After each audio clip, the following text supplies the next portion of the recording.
course, the organizers of this meeting, participants, my delegation. First of all, I would have to convey a message from His Excellency, the President of the Republic of the Gambia, sending his best wishes through the Senegalese people, through President Diomaye, in your anniversary celebration, which is coming a few days from now, congratulating the people of Senegal. And of course, when you congratulate Senegal, you congratulate Africa. We appreciate the level of teranga we have received from the Senegalese people and government since we arrived here. We all know that this is the country of teranga. Everybody is always welcome, and we enjoy the beauty of this country.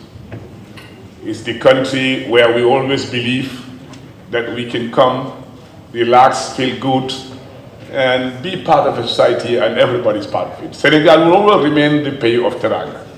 We thank you, all of you, for that. And that's why we are praying for peace and stability and unity in this country. We believe that the unity and the peace of Senegal is the unity of the sub-region. And the peace in Senegal is peace in the sub-region. So we'll continue to pray all the time for this country to prosper. When you prosper, we enjoy, we benefit. So we continue to pray for your continuous success. Senegal is a country blessed by God. Allah bless this country with great men, great women, people who have done so much good things in the world, not only in Africa. Therefore, we will always be associated. Whatever this country wants to do, we'll be part of it. Mr. Foreign Minister, send our sincere message to His Excellency the President that we appreciate you and we appreciate the government, what you are doing in this country. We hope and continue to pray for the well-being of Senegal and the constant existence of the people of Senegal and in their stand in the very important message they have in Africa. Thank you. Now, it's a very interesting topic, and I think it's important that, and it's high time that we look at where do we need to correct some of our mistakes, where do we need to adjust some of our failures in government policies, where do we feel that since in the 60s we have not got it right, while other countries that we supported today have succeeded and have made it. Where did we went wrong? What happened? I think diagnostically we need to look at where our errors happen. What do we need to reform? What do we need to fine-tune? I think that is important in terms of civil administration. No matter what a government does, if the administration is weak and fail, you will never succeed in any policy. And unfortunately for us, we have inherited administration that were meant to suit the colonialists, to entrain the colonialists in our system of government. And when our post-independent leaders come in, it was imposed on them that it was the best system of administration. And we could not, at a time, change our system of administration to best suit our people. And that has gone for almost 30 years, 40 years, before we start thinking of civil service reform, civil service administration to suit the very needs of our people.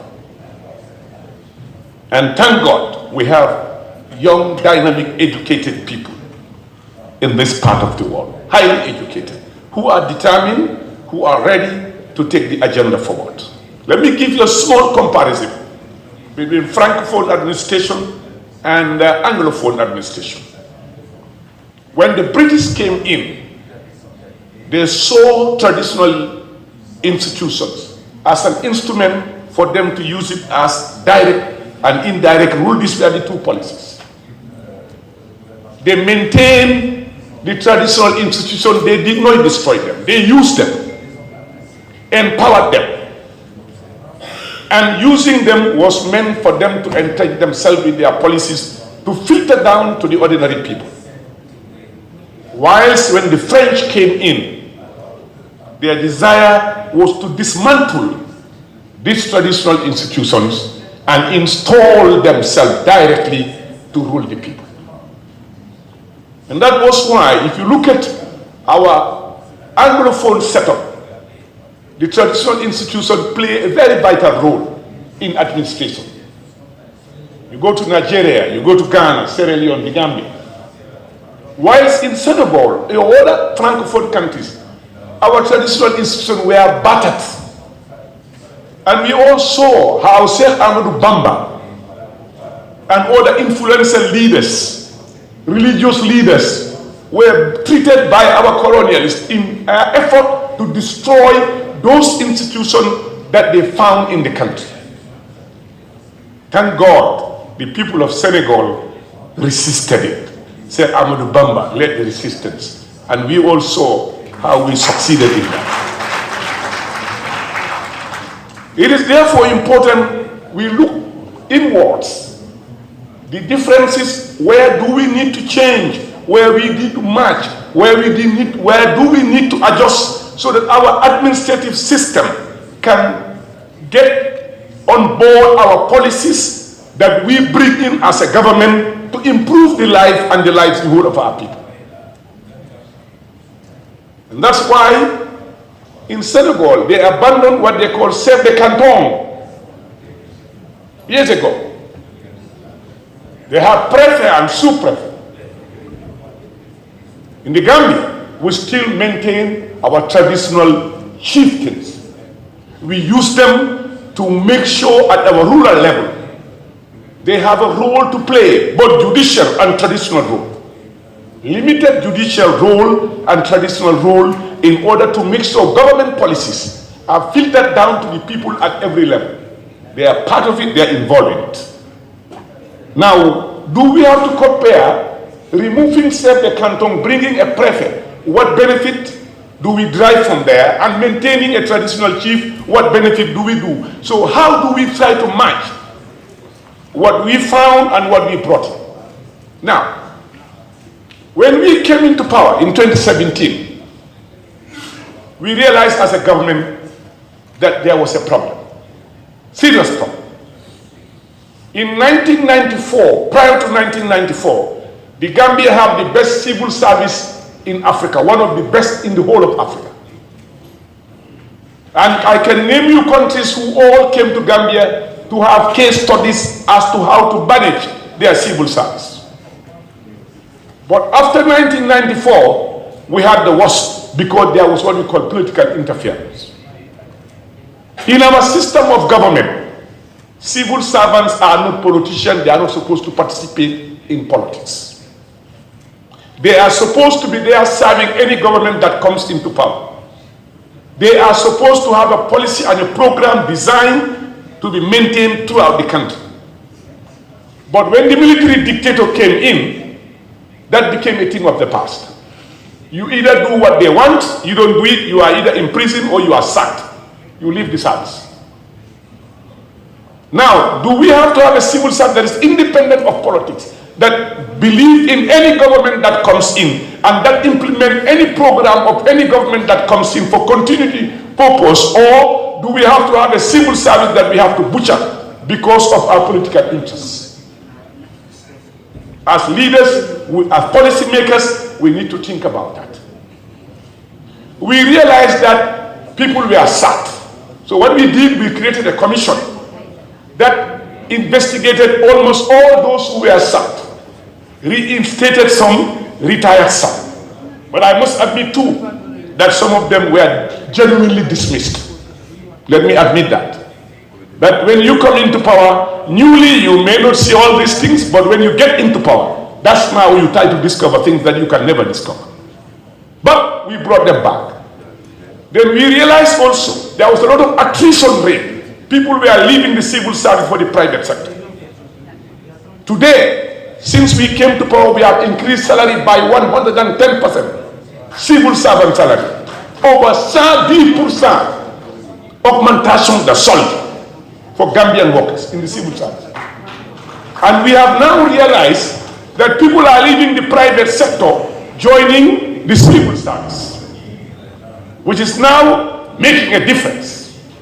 We are training more civil servants than any before. We have now created the university for civil service, where our civil servants can be trained based on the government policy, government of the day's policy. And they now need to carry that policy to go and implement, because you were elected on a manifesto based on that policy. Now your manifesto needs to be implemented by a civil service that is apolitical, ready to serve any government that comes to power. This is the way we can succeed as politicians and also as a nation. Because if I go to campaign on a manifesto and I got elected, I want that manifesto to be implemented to the letter. So if you have a civil service that is apolitical, that does not belong to any political party, they will implement the manifesto for my government continuous existence and survival. And that is very important for you civil servants. You are there to implement policies of the government, and those policies you must implement them to the letter, because the government was elected based on those policies. And that is very important for you to do. Now, when we implemented that, we realized now what do we need to do is to make sure that our training program is tailored to what we want to have in our country to succeed in making sure that we do not eradicate poverty, but we reduce poverty. Because I always believe that poverty cannot be eradicated, but poverty can be reduced. Because poverty is relative.